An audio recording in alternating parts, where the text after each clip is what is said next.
저희 집이 빅토리아에 처음 올 때만 해도 4식구였는데 여기 와서 한 식구가 더 늘었죠. 에스더가 여기서 태어났는데 벌써 얘가 요즘 학교를 다녀요. 알고 계신 분들은 뭐 다 아시겠지만 학교를 다니고 있는데 제가 이 아이를 보면서 여러 가지 생각을 할 때가 많이 있는데 다른 아이들과 조금 다르게 이 아이는 그림으로 무엇인가를 표현하는 것을 참 좋아하더라고요. 그렇다고 이게 그림을 잘 그린다는 게 아니라 그림을 자주 그린다는 얘기예요. 그림을 정말 자주 그려요. 어디선가 무엇을 보면 꼭 집에 가서 그것을 그림으로 표현을 하는데요. 그런데 제가 그 그림을 보면서 이 아이가 또 저를 닮았는지 벽에다 다 붙여놨어요. 저희 집에 와보시면 난리가 있는데 그림을 딱 보다 보면 이 아이가 그린 그 물체가 보이는 게 아니라 대상이 보이는 게 아니라 이 아이의 마음이 보이는 것 같아요. 참 묘하죠? 이 아이는 무엇인가를 보고 그것을 그렸는데 제가 그 그림을 보면 그 대상이 보이는 게 아니라 그 그림을 그렸던 아이의 마음이 보인다는 사실이에요. 이게 참 저한테는 아주 새로운 경험이었습니다. 그림이라고 하는 것이 그림뿐만 아니라 다 마찬가지겠죠. 그림이라고 하는 것이 그냥 있는 그대로를 그리는 것이 아니라 자기 마음에 비추어진 것을 그리기 때문에 어쩔 수 없이 그 그림 속에는 자기 마음이 담겨져 있을 수밖에 없다는 것입니다. 오늘 좀 어려운 주제가 될 수도 있겠지만 오늘 생각해볼 예는 바로 이와 같은 것입니다.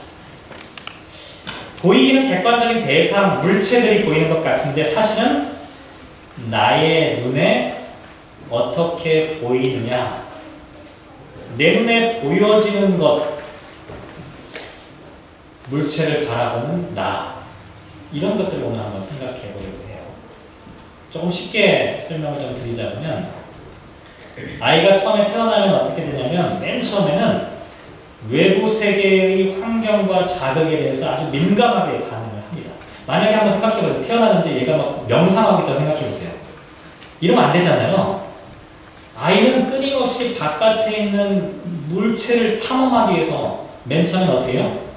입에다 막 집어넣어요. 맛을 보잖아요. 손으로 만지려고 막 해요. 그러니까 어른들이 저지레 한다고 하잖아요. 무조건 만져봐야 돼요. 소리를 들으면 반응을 보여요. 바깥에 있는 세상을 향해 관심을 갖고 끊임없이 나아가는 것이 아이들, 어린 아이들의 모습이잖아요. 그런데 이 아이들이 조금 크면 어떻게 돼요? 사춘기가 되잖아요. 사춘기가 되면 이 자리에 있는 우리 중고등자녀들이 대부분 비슷할 것 같은데요. 얘네들이 한번 집에서 방에 들어가면 안 나와요.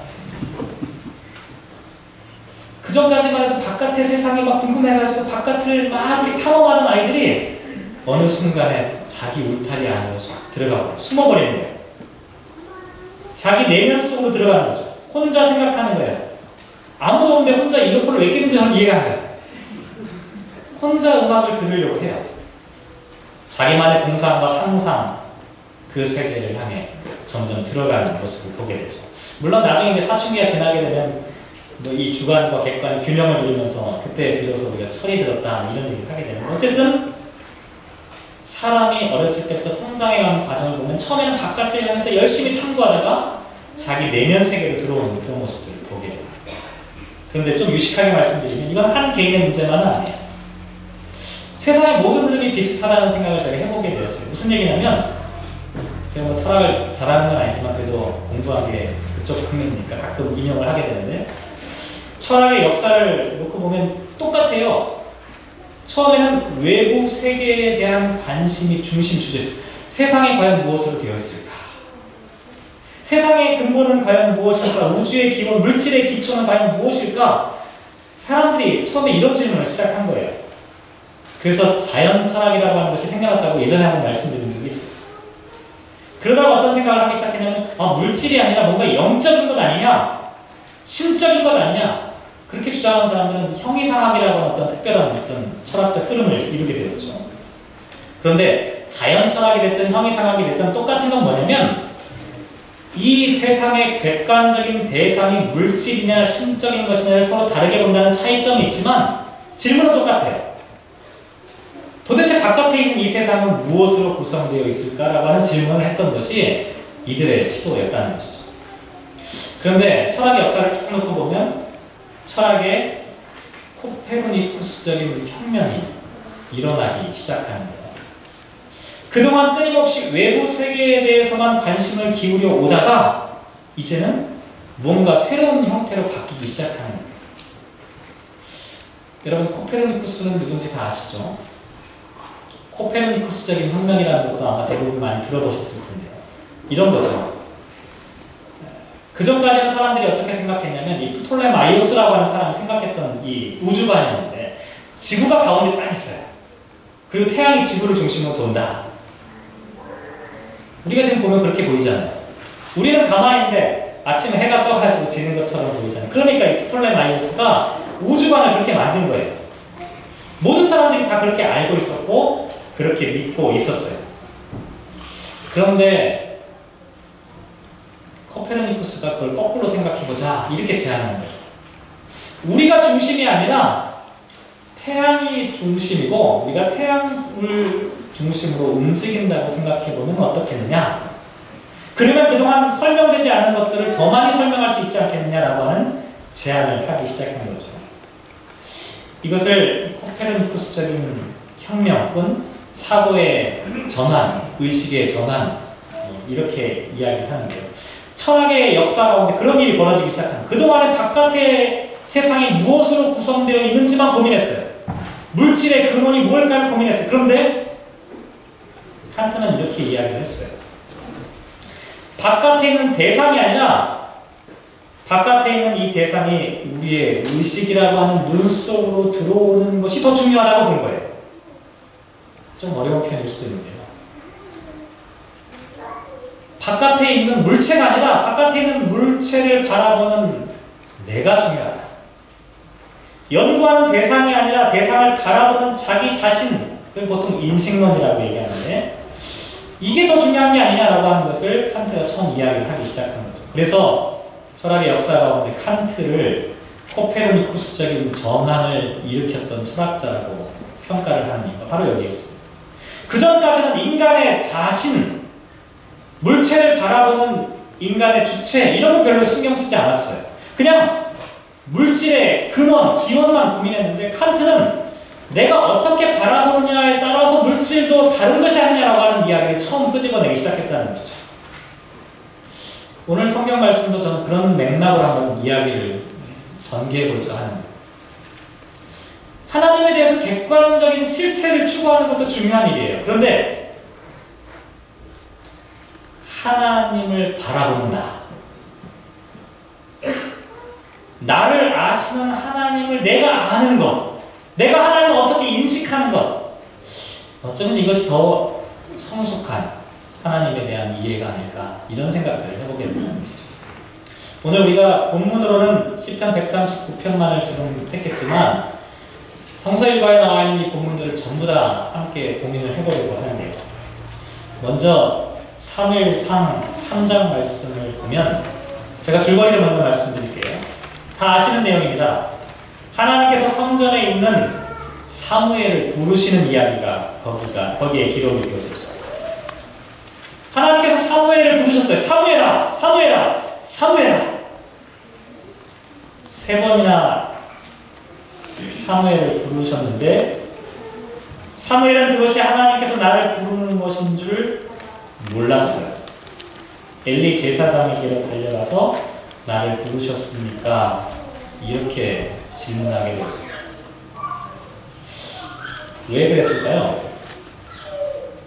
여러 가지 이유가 있겠지만 사무엘상 3장 1절 말씀에 보면 아이 사무엘이 엘리 앞에서 여호와를 섬길 때에는 여호와의 말씀이 희귀하여 이상이 흔히 보이지 않았다 이렇게 말씀하고 있습니다. 하나님의 말씀이 희귀하여 보이지 않았다는 것은 하나님이 말씀하지 않으셨다라고 하는 의미가 아니라 하나님께서 계속해서 말씀하고 있음에도 불구하고 하나님의 말씀이 사람들 사이에 퍼지지 않는 걸 얘기하는 거예요.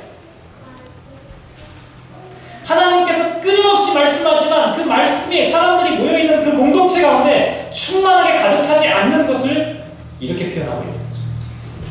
특별히 사무엘상 3장 2절에 보면 엘리 제사장의 눈이 점점 어두워가서 잘 보지 못한다라고 하는 말씀을 기록하고 있는데요.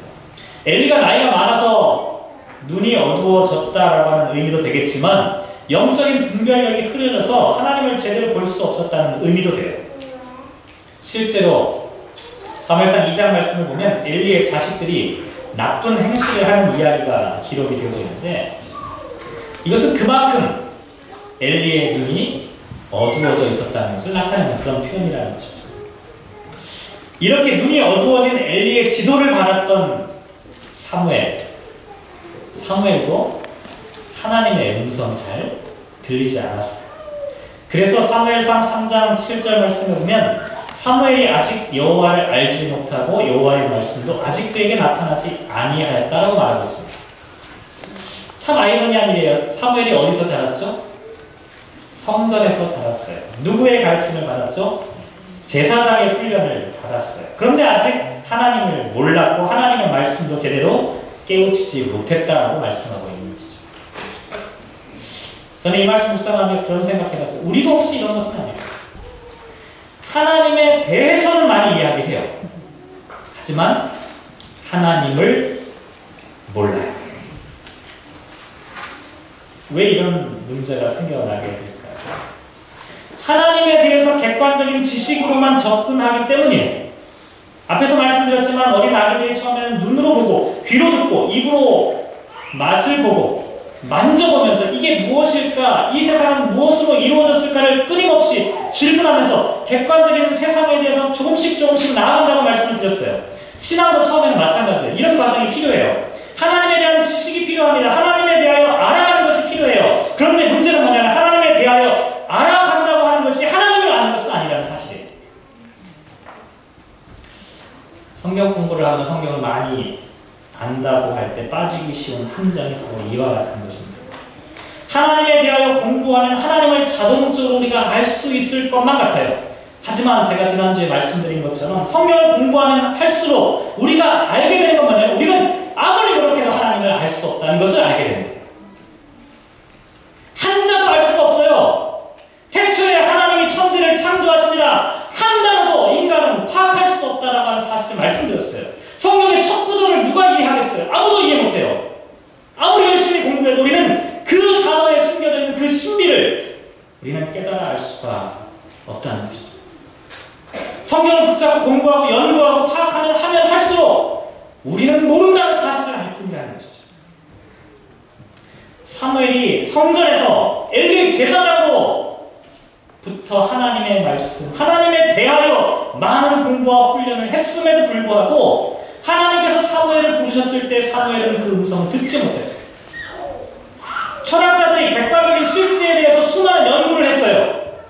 그런데 세상이 어떻게 되어 있는지 아직도 사람들은 알지 못해요. 그래서 사람들이 코페르니쿠스적인 전환을 시도했죠.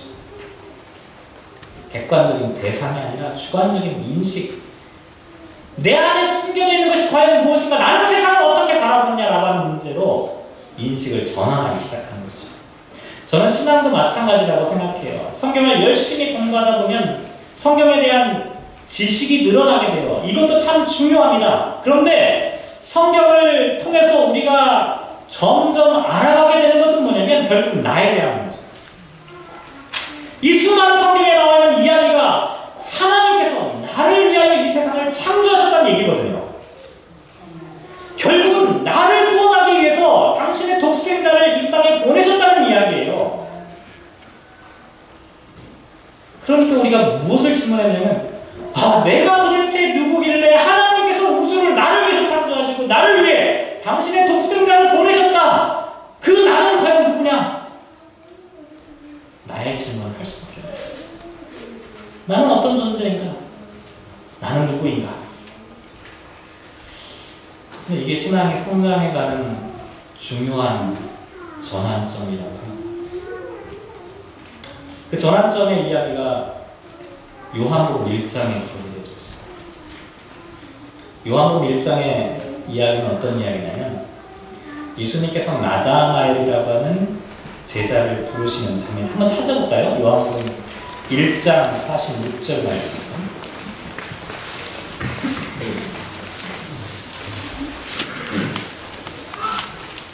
요한복음 1장 46절 말씀 같이 한번 읽어볼게요. 시작. 나다나엘이 이르되 나사렛에서 무슨 선한 것이 날 수 있냐? 빌립이 이르되 와서 보라. 빌립이 나다나엘한테 내가 메시아를 만났다 딱 얘기하니까 나다나엘이 처음에 뭐라고 얘기한 거예요? 부정적인 대답을 했죠. 왜 그런지 여러분 다 아시죠? 메시아는 성경에 기록된 것을 조금이라도 아는 사람이라면 나사렛 출신일 수가 없었어요. 메시아는 반드시 베들레헴에서 태어나야만 하는 것이 성경을 조금이라도 아는 사람의 지식에 근거한 메시아입니다. 나다나엘은 이것을 알고 있었어요. 나다나엘이 볼 때는 도저히 예수님은 메시아가 될 수 없는 분이라는 것이죠. 그런데 그 다음 47절 말씀에 보면 47절을 읽어볼까요? 시작. 예수께서 나다나엘이 자기에게 오는 것을 보시고 그를 가리켜 이르시되 보라 이는 참으로 이스라엘 사람이라 그 속에 간사한 것이 없도다. 예수님께서 나다나엘을 딱 보시자마자 야, 이 사람은 진짜 참된 이스라엘이다. 이 사람은 정말 진실한 사람이다. 그러니까 나다나엘이 그 얘기를 딱 듣더니 뭐라고 그러냐면 48절 읽겠습니다. 시작. 나다나엘이 이르되 어떻게 나를 아시나이까? 예수께서 대답하여 이르시되 빌립이 너를 부르기 전에 내가 무화과 나무 아래에 있을 때에 이스라엘 백성들을 상징하는 나무가 여러 가지가 있어요. 포도나무도 그 중에 하나고 또 무화과 나무도 이스라엘을 상징하는 대표적인 나무입니다. 이스라엘 백성들은 무화과 나무에서 하나님의 말씀을 가르치기도 하고 하나님의 말씀을 듣기도 했어요. 무화과 나무는 이스라엘의 뿌리입니다. 이스라엘의 근원이 바로 무화과 나무. 예수님께서 뭐라고 말씀하셨냐면 내가 무화과 나무 아래에 있을 때 이미 너를 보았다. 예수님은 나다나엘이 무화과라고 하는 이스라엘 민족이 구성되기도 전에 이미 내가 너를 알고 있다. 이렇게 말씀하셨다는 거죠. 그 얘기를 듣고 나다나엘이 깜짝 놀랍니다. 그래서 49절 읽겠습니다. 시작. 나다나엘이 대답하되 라비여 당신은 하나님의 아들이시오 당신은 이스라엘의 임금이로소이다.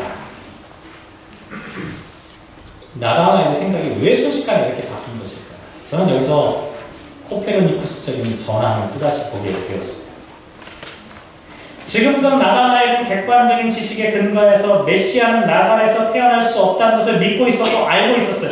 그래서 나사렛 출신은 반드시 메시아가 되지 못한다고 46절에 친구 빌립에게 이야기를 했던 것이죠. 그런데 예수님께서 나다나엘이 무화과나무 아래에 있을 때 이미 알고 있었다는 그 음성을 들으면서 깜짝 놀랐어요. 왜냐하면 메시아가 아니라면 이스라엘이 생겨나기 전부터 나를 알 수 있는 분이 과연 누굴까라고 하는 질문을 나다나엘이 하기 시작한 거예요. 다시 말씀드리면 나다나엘은 내가 아는 메시아가 아니라 나를 아는 메시아가 진짜 메시아라고 하는 사실을 깨닫게 된 거예요. 이게 인식의 전환이 이루어지게 된 겁니다.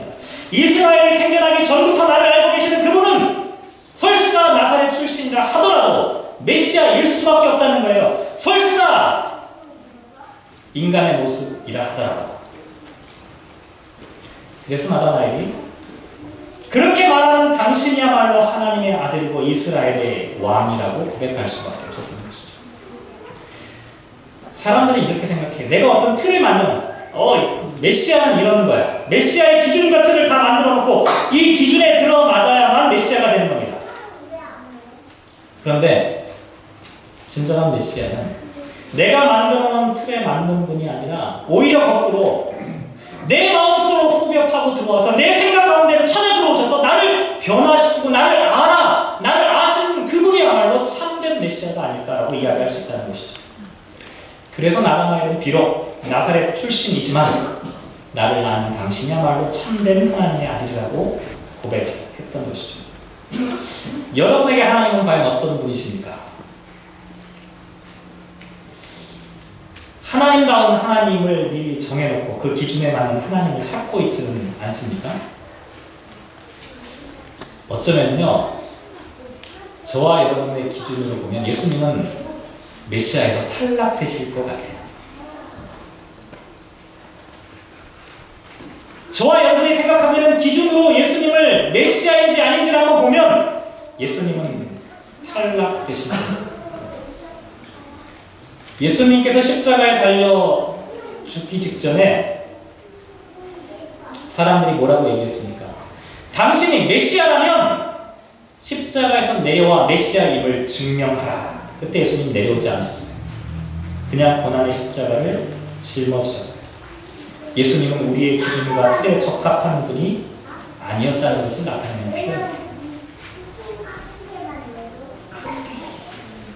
오늘 우리가 함께 읽은 시편 139편은 너무나 놀라운 말씀이에요. 저는 이 말씀을 묵상할 때마다 하나님에 대하여 너무나 다른 접근을 하고 있는 이 시인의 기발한 발상들을 생각하지 않을 수가 없습니다. 앞에서도 말씀드렸지만 사람들은 하나님에 대하여 생각하는 기준이 나름대로 다 있어요. 예수님에 대해 생각하는 기준이 다 있어요. 예수님 사진 하도 많이 보셔가지고 예수님 생각하면 뭐가 생각나세요? 금발머리 쫙 해가지고 오만 미소를, 얼굴은 호남형에 늘 한 대 때려도 늘 웃음을 띌 것 같은 잔잔한 미소를 띠고 있는 그런 예수님의 모습을 상상하죠. 그런데 하나님은, 예수님은 그렇게 객관적인 대상으로 만날 수 있는 분이 아니에요. 오히려 그냥 객관적인 실체가 아니라 그 대상을 바라보는 나의 인식 가운데로 찾아오시는 것이 중요해. 나에게 하나님이 어떤 분인지, 나는 어떻게 하나님을 인식하고 있는지, 이게 중요하다는 거예요. 그래서 오늘 시인은 뭐라고 이야기하냐면 1절 말씀에 여호와여 주께서 나를 살펴보셨으므로 나를 아신다라고 이야기하고 있어요. 그 전까지 사람들은 거룩하시고 위대하신 하나님은 인간 세상과는 분리되어야 한다고 생각하는 것이 일반적인 상식이었어요.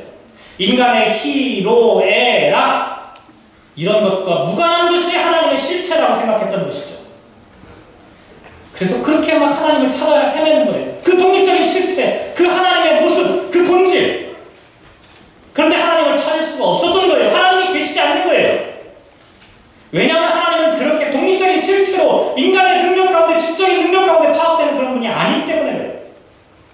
오히려 시인은 하나님에 대하여서 말하기보다는 하나님이 나를 아신다라고 하는 이야기를 끄집어내고 있어요. 그러면서 2절과 3절에 보면 내가 앉고 일어서는 것, 눕는 것도 전부 다 아시는 하나님, 나를 아시는 하나님, 나의 인식 가운데로 느껴지는 하나님, 내 속에 들어온 하나님.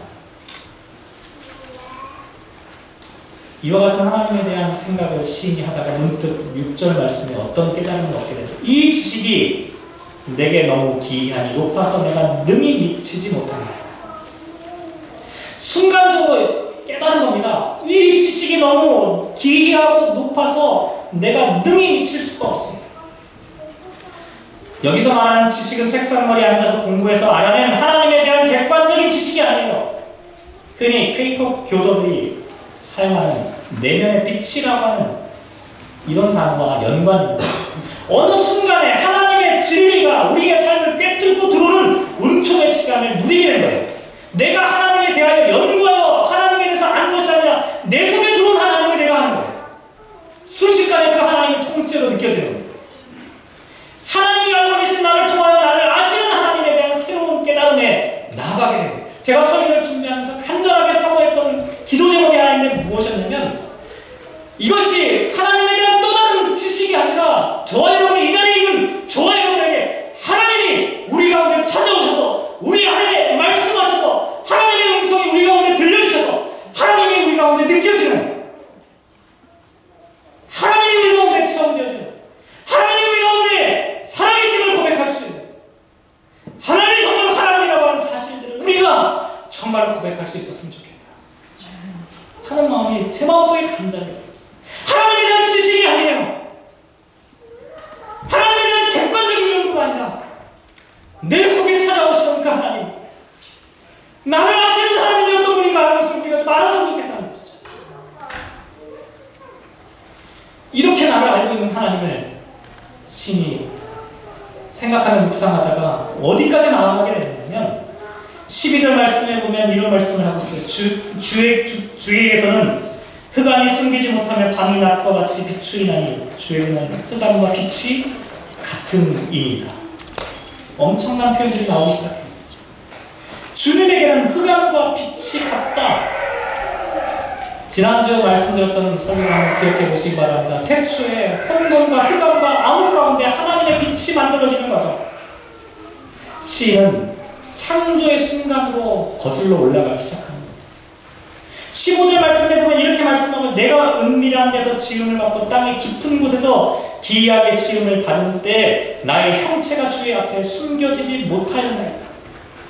하나님이 나를 만드실 때, 나를 빚으실 때 은밀한 데서 영의 깊은 곳에서 16절도 보시면 내 형질이 이루어지기 전에 주의 눈이 보셨으며 나를 위하여 정한 날이 하루도 되기 전에 주의 책에 다 기록되었나이다.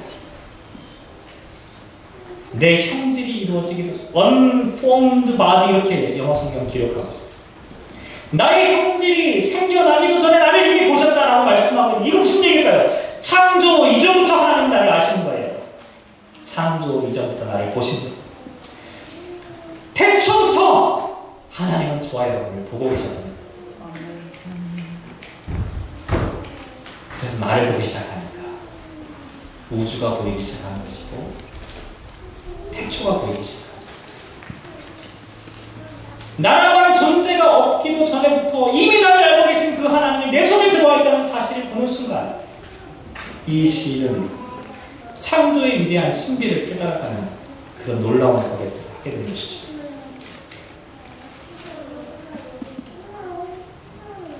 이렇게 나에 대한 생각을 통해 태초의 시간까지 거슬러 올라가 하나님을 만나고 그 모든 것을 창조하신 하나님 앞에 서게 된 이 시인은 17절 한번 같이 한번 읽어볼까요? 시편 139편 다시 돌아가셔서 17절 말씀 같이 읽겠습니다. 시작. 하나님이여 주의 생각이 내게 어찌 이리 보배로우신지요 그 수가 어찌 이리 많은지요. 나에 대한 그 하나님의 생각이 어찌 그리 보배로우신지요. 하나님은 왜 나를 창조하셨을까요? 나는 왜 이 땅에 존재했을까요? 나는 그저 이 세상에서 왔다가 그저 사라져버리는 먼지 같은 존재일까요? 새벽 이슬처럼 태양이 떠오르면 허무하게 사라지는 그런 존재일까요? 라고 하는 그런 혹독한 질문을 하다가 이 시인이 깨달은 것은 나를 향한 하나님의 놀라우신 뜻이 있다는 사실을 느끼게 됩니다. 나라고 하는 존재가 보통 존재가 아니라는 것을 알게 된 거예요. 태초부터 하나님이 나를 보고 계셨다라고 하는 이 엄청난 사실을 경험하는 순간 나에 대한 생각이 왜 이렇게 놀라우신 주님의 뜻입니까? 라고 이야기할 수밖에 없었다는 거죠. 그러면 저와 여러분을 향한 하나님의 그 놀라우신 뜻은 과연 무엇일까요? 저와 여러분을 바라보시는 하나님의 그 보배로우신 생각은 과연 무엇일까요? 고린도전서 6장 15절 말씀을 보면 사도 바울이 이렇게 말합니다. 너희 몸이 그리스도의 지체다. 또 17절 말씀에 보면 주와 합하는 자는 한 영이다. 또 19절 말씀에 보면 너희 몸은 너희 가운데 계신 성령의 전이라고 하는 말씀을 하고 있습니다. 이게 인간 실존에 대한 성경의 대답이라고 할 수가 있습니다. 다시 말씀드리면 하나님의 눈으로 나를 보기 시작하면 그리스도의 지체인 내가 보인다는 거예요. 주님과 합하여 한 영이 된 내가 보이는 거예요. 성령의 전으로 성령과 함께하고 있는 내가 보이는 거예요. 그러니 이와 같은 나를 알게 되면 사도 바울은 20절에 너희 몸으로 하나님께 영광을 돌릴 수밖에 없지 않겠느냐라고 이야기하고 있는 것이죠. 그 말씀을 마무리하겠습니다. 신앙은 과연 무엇일까요? 하나님에 대하여 아는 것으로부터 시작이 됩니다. 하지만 그것이 전부는 아닙니다. 어린 사무엘에게 아직 하나님의 말씀이 들리지 않은 것처럼 하나님에 대한 지식만으로는 하나님의 음성을 들을 수가 없습니다. 오히려 하나님을 알기 위해서는 나의 내면 속에서 울려오는 그 소리, 그 음성을 들어야 합니다. 그리고 그렇게 나를 아시는 하나님을 보게 되면 마치 나다나엘이 나를 아시는 주님을 만나게 되자마자 예수님을 향해 하나님의 아들이라고 고백할 수 있었던 것처럼 비로소 하나님의 눈으로 나를 보는 순간 나의 진면목을 깨닫게 되는 것이고 그 순간 우리는 창조주 하나님을 만나게 되는 것이죠. 그러면 저와 여러분의 존재의 의미를 알게 됩니다. 나는 그리스도와 한 몸을 이루는 존재이다. 나는 그리스도의 지체이다. 나는 그리스도의 거룩한 성령의 전이구나. 그럼 네가 이 땅을 살아가며 하나님께 영광 돌리는 삶을 살아가는 것이 마땅하지 않겠느냐라고 하는 고백이 저절로 나올 수밖에 없는 것이죠. 사랑하는 성도 여러분, 저와 여러분의 고백이 이 고백이 되시기를 주님의 이름으로 기원합니다. 기도하겠습니다. 하나님이 나를 보고 계셨다라고 하는 이 엄청난 사실을 경험하는 순간 나에 대한 생각이 왜 이렇게 놀라우신 주님의 뜻입니까? 라고 이야기할 수밖에 없었다는 거죠. 그러면 저와 여러분을 향한 하나님의 그 놀라우신 뜻은 과연 무엇일까요? 저와 여러분을 바라보시는 하나님의 그 보배로우신 생각은 과연 무엇일까요? 고린도전서 6장 15절 말씀을 보면 사도 바울이 이렇게 말합니다. 너희 몸이 그리스도의 지체다. 또 17절 말씀에 보면 주와 합하는 자는 한 영이다. 또 19절 말씀에 보면 너희 몸은 너희 가운데 계신 성령의 전이라고 하는 말씀을 하고 있습니다. 이게 인간 실존에 대한 성령의 대답이라고 할 수가 있습니다. 다시 말씀드리면 하나님의 눈으로 나를 보기 시작하면 그리스도의 지체인 내가 보인다는 거예요. 주님과 합하여 한 영이 된 내가 보이는 거예요. 성령의 전으로 성령과 함께하고 있는 내가 보이는 거예요. 그러니 이와 같은 나를 알게 되면 사도 바울은 20절에 너희 몸으로 하나님께 영광을 돌릴 수밖에 없지 않겠느냐라고 이야기하고 있는 것이죠. 말씀을 마무리하겠습니다. 신앙은 과연 무엇일까요? 하나님에 대하여 아는 것으로부터 시작이 됩니다. 하지만 그것이 전부는 아닙니다. 어린 사무엘에게 아직 하나님의 말씀이 들리지 않은 것처럼 하나님에 대한 지식만으로는 하나님의 음성을 들을 수가 없습니다. 오히려 하나님을 알기 위해서는 나의 내면 속에서 울려오는 그 소리, 그 음성을 들어야 합니다. 그리고 그렇게 나를 아시는 하나님을 보게 되면 마치 나다나엘이 나를 아시는 주님을 만나게 되자마자 예수님을 향해 하나님의 아들이라고 고백할 수 있었던 것처럼 비로소 하나님의 눈으로 나를 보는 순간 나의 진면목을 깨닫게 되는 것이고 그 순간 우리는 창조주 하나님을 만나게 되는 것이죠. 그러면 저와 여러분의 존재의 의미를 알게 됩니다. 나는 그리스도와 한 몸을 이루는 존재이다. 나는 그리스도의 지체이다. 나는 그리스도의 거룩한 성령의 전이구나. 그럼 네가 이 땅을 살아가며 하나님께 영광 돌리는 삶을 살아가는 것이 마땅하지 않겠느냐라고 하는 고백이 저절로 나올 수밖에 없는 것이죠. 사랑하는 성도 여러분, 저와 여러분의 고백이 이 고백이 되시기를 주님의 이름으로 기원합니다. 기도하겠습니다. 하나님이 나를 보고 계셨다라고 하는 이 엄청난 사실을 경험하는 순간 나에 대한 생각이 왜 이렇게 놀라우신 주님의 뜻입니까? 라고 이야기할 수밖에 없었다는 거죠. 그러면 저와 여러분을 향한 하나님의 그 놀라우신 뜻은 과연 무엇일까요? 저와 여러분을 바라보시는 하나님의 그 보배로우신 생각은 과연 무엇일까요? 고린도전서 6장 15절 말씀을 보면 사도 바울이 이렇게 말합니다. 너희 몸이 그리스도의 지체다. 또 17절 말씀에 보면 주와 합하는 자는 한 영이다. 또 19절 말씀에 보면 너희 몸은 너희 가운데 계신 성령의 전이라고 하는 말씀을 하고 있습니다. 이게 인간 실존에 대한 성령의 대답이라고 할 수가 있습니다. 다시 말씀드리면 하나님의 눈으로 나를 보기 시작하면 그리스도의 지체인 내가 보인다는 거예요. 주님과 합하여 한 영이 된 내가 보이는 거예요. 성령의 전으로 성령과 함께하고 있는 내가 보이는 거예요. 그러니 이와 같은 나를 알게 되면 사도 바울은 20절에 너희 몸으로 하나님께 영광을 돌릴 수밖에 없지 않겠느냐라고 이야기하고 있는 것이죠. 말씀을 마무리하겠습니다. 신앙은 과연 무엇일까요? 하나님에 대하여 아는 것으로부터 시작이 됩니다. 하지만 그것이 전부는 아닙니다. 어린 사무엘에게 아직 하나님의 말씀이 들리지 않은 것처럼 하나님에 대한 지식만으로는 하나님의 음성을 들을 수가 없습니다. 오히려 하나님을 알기 위해서는 나의 내면 속에서 울려오는 그 소리, 그 음성을 들어야 합니다. 그리고 그렇게 나를 아시는 하나님을 보게 되면 마치 나다나엘이 나를 아시는 주님을 만나게 되자마자 예수님을 향해 하나님의 아들이라고 고백할 수 있었던 것처럼 비로소 하나님의 눈으로 나를 보는 순간 나의 진면목을 깨닫게 되는 것이고 그 순간 우리는 창조주 하나님을 만나게 되는 것이죠. 그러면 저와 여러분의 존재의 의미를 알게 됩니다. 나는 그리스도와 한 몸을 이루는 존재이다. 나는 그리스도의 지체이다. 나는 그리스도의 거룩한 성령의 전이구나. 그럼 네가 이 땅을 살아가며 하나님께 영광 돌리는 삶을 살아가는 것이 마땅하지 않겠느냐라고 하는 고백이 저절로 나올 수밖에 없다는 것이죠. 사랑하는 성도 여러분, 저와 여러분의 고백이 이 고백이 되시기를 주님의 이름으로 기원합니다. 기도하겠습니다.